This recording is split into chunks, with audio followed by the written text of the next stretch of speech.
Collingwood. No, so Ken's close. Ken's very close. Ken's got a top 5 seed there in the Lions. Remember, you want to be top 6. 14. Right. I think the last 14 premiers have been top 6 in this.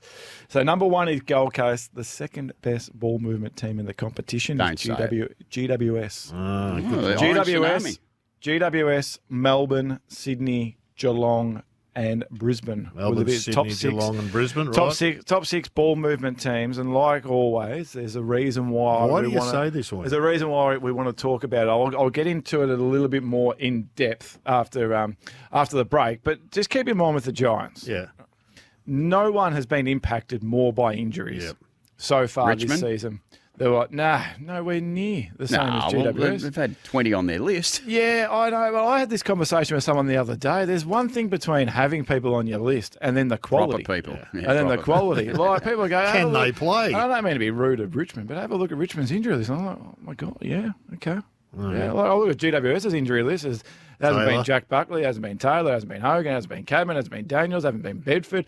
How they want to play. They want these small forwards up and going. Darcy Jones isn't there. Josh Kelly's not there. I go, no, give me that as an injury list. That's something that's, you've been through it last year, Ken. That's something where you go, okay. Can't win. That's a tipping point. But if I've got players 35, 36, 37 that are injured, it's like, okay, I feel sorry for them. Reminds me of Brad Scott during the week. He was quoted a bit like Paul Hogan. I'll show your injury list. So just keep that in mind. And they've also this next 6 weeks is why this is a huge game on Sunday against North. Huge for both teams. They have a really good run of matches coming up now over their next 6 weeks and to end the season. Here come the Giants. With some personnel coming back into that team. So I'll get into why you should be just potentially not sleeping on the Giants and being a little bit more optimistic with what they're doing, despite being 2-4 on the win-loss column. Okay, no one tipped the Giants. That's the first time that you have totally cleaned up the Madden crowd. Horny, congratulations to you. Thank you, Jed. A big win after a very poor start. Where are you taking us with the Giants? Yeah, so just have a look at their profile at the moment, 6 weeks into their year, and they are one of the teams that defensively ticked off, 4th hardest team in the competition to actually score against when you actually have ball in hand, and offensively 13th. So defensively, their D50, which has been extremely stable and strong for such a long time, is the second best defensive 50 in the competition, and that is with your hope at some stage Sam Taylor to still come back into that team.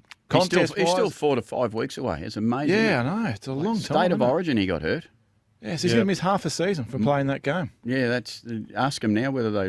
We've heard Kingers.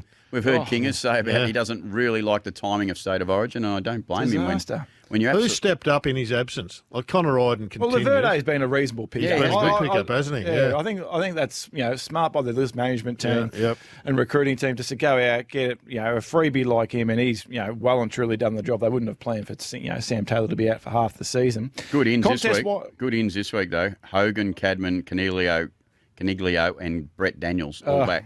That's what I'm telling you. It's a huge game. Don't sleep on them. Contest-wise, top 6 in the comp. Never usually been their strength. Territory-wise, that was a huge concern last year, giving up too many entries. They're breaking even in the territory game. That's enough. The negatives are offensive-related. So, as I said, bottom 6 in the competition, and their forward 50 is the third worst forward 50 team in the competition. And I just wonder, to me, that is more the inclusions that are coming back into this team that you would have thought, correct that. So all of a sudden you get Cadman, Hogan, Daniels, Bedford with a bit of consistency into that forward half. Toby Green might start playing some more forward 50 time. That should also correct. And the interesting one for me, so they are the worst clearance team in the comp, and I think they got a little bit stiffed on the weekend. We saw Jake Stringer go in and play as a centre bounce midfielder 2 weeks ago against Richmond. Had only attended 2 centre bounces for the first 3 weeks. Attended 22 against Richmond. Had significant impact. They blew that game out of the water in the first quarter, scoring a lot from clearance. They couldn't get him into centre bounce on the weekend with no Cadman and no Hogan the weekend. So he had to go back, play as a pseudo sort of key forward wise. So I'll be looking forward to seeing him come back in on the weekend. And that performance against Sydney, I know you reference a lot of the time, Ken, as well, expected scores. That performance on the weekend didn't reflect a 40-point margin. No, it certainly didn't. Against a team who is red hot at the moment in Sydney. So just keep a watch of this mob. A huge game, 4:40 Sunday against North. They get that. Give me their upper range this year. Don't sleep on it. With that, you're going unlimited, and assuming that the injuries start to correct and they start to come back. I know I've heard a few, and you might have been one of them as well, Ken. Sometimes throughout the year, you just have one of those years where just injuries just keep on happening. You feel like that you're going to get some back. Hopefully, that's not the case for them. If it's not, they can absolutely challenge for beyond a wild card position. Okie doke. David Wills wants something specific on Essendon, given he's dropping into some